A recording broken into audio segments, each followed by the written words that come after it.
Lucas Pratt, agent, auctioneer, business owner, $1 million agent from the Shire. How are you? Hey, good to see you, Tom. Good to see you, mate. I'm going to love this interview because you are a good role model to anyone that's watching that, you know, can say, I'll be a salesperson, I'll work hard, I'll become an auctioneer, and then I'll become a business owner. You've gone through that whole journey of, and how long's the journey been going? How long have you been in real estate? Since 2000. Since 2000? Yeah. Okay, and you work in Miranda? Miranda, yes. Which is, for our viewers, Miranda is the Sutherland Shire of New South Wales in Sydney. Average price there?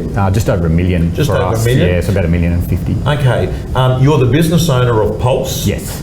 You got a business partner, so yes. it's the two of you? Us, yeah. Okay, how long's the office been going? 2 years back in January, so just over 2 years. Okay, and you're writing about $1 million or just over $1 million just over last year, yeah. How do you articulate in dialogue and language when people want you to cut your fee?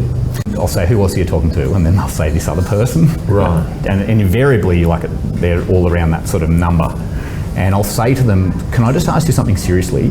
Do you want someone that's going to be full-time looking after you and doing everything they can to help you get the best result here? And they go, well, what do you mean? I said, well, this agent that you're comparing me to sells one property at best every month, so once every 4 weeks. Now, I notice you've got a set of golf clubs in the garage. Yeah. This is where the tour of the house is important. Yeah. How many times do you get to play golf? And they'll say, oh, look, I play twice a week. Yeah. What are you off? Oh, you know, I'm off 8. Oh, fantastic.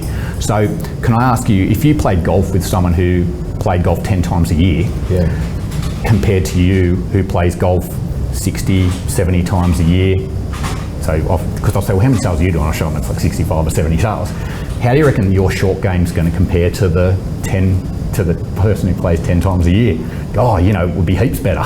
I said, well, can you see the holes that will appear in a negotiation with an agent who's only able to negotiate 12 sales per year versus someone who negotiates 65? Okay, guys and girls, you need to press the pause button, rewind it, watch that last 3 minutes again, get it into your head.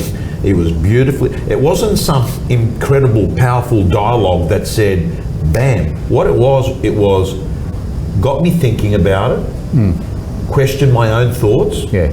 And then I begin to think, well, hang on a second, he's right, particularly if you're a golfer. Yeah, but you've got to read what they're all about. So I'll go through the house and I'll see what cars they drive, I'll see, you know, what schools the kids went to.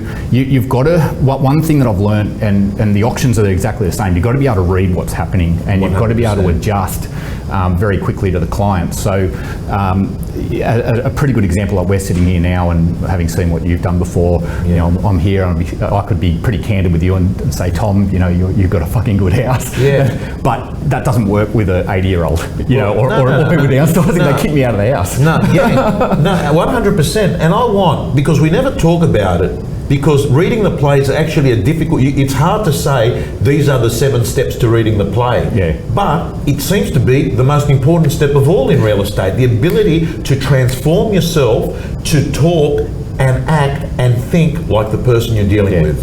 Yeah, it is, but it's being able to relate, but also when you're talking to people over time, and I think a lot of people, and having dealt with, I've worked with a lot of agents over the years, and there's nothing outside of hard work. Like if people work hard, you're going to succeed in real estate, even with really crappy dialogue and poor dress and whatever else everyone does. Yeah. But the thing, I guess, you've got to be able to relate to the client that you're talking with, and you've got to be able to help them, because everyone's got a problem that they're trying to solve. Yeah. And you've got to try and do that without saying, oh, I'm the number one agent, you know, I write more business, I'm the best, I'm this, I'm that. People don't care about that. They want to know how that you're going to actually help them solve a problem and get on with their life.